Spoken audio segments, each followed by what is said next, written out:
The following presentation is brought to you by Snap House, Houston-based photography services.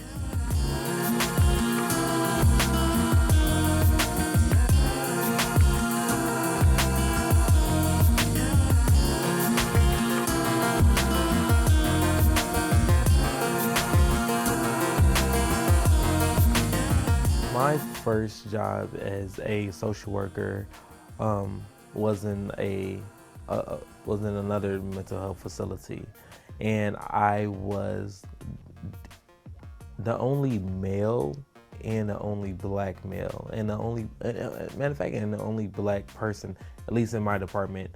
But throughout the whole facility, I was the only male and the only black male. So it was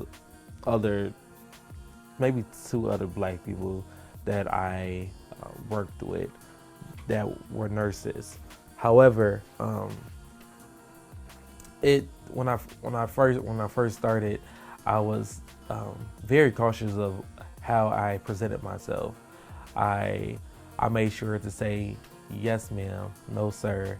I made sure to make sure I didn't sit down until I was, asked to, or I made sure that I was always 10 minutes early to work and that I stayed organized. I made sure that I enunciated my words when talking. I was afraid. I was afraid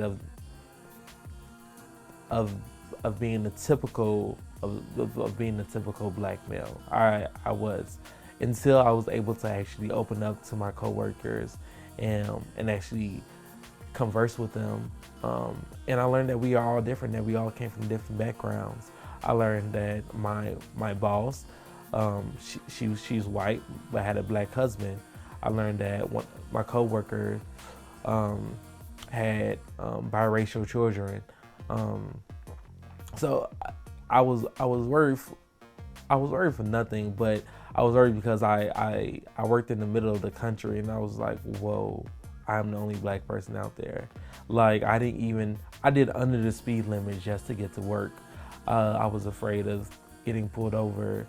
I was afraid of getting pulled over for something I didn't even do. So leaving work, I didn't like leaving work after it turned dark in the community, but just being the only black person, it wasn't many black people in the community, it played an impact on my role as a social worker there. But it's really important that I opened up to my coworkers and to the residents that I worked with as well. Any advice that I would give to someone who's ever in that situation, who's the only black person, or who's the only male, or who's maybe the only woman, is to just let your guards down a little bit. Let people know where you're from and who you are, and that you're not just your skin color, that you're beyond that, and your background, your history, your family. Let them know who you are and what you stand for. That definitely has helped me become a better person and become a better social worker in my life.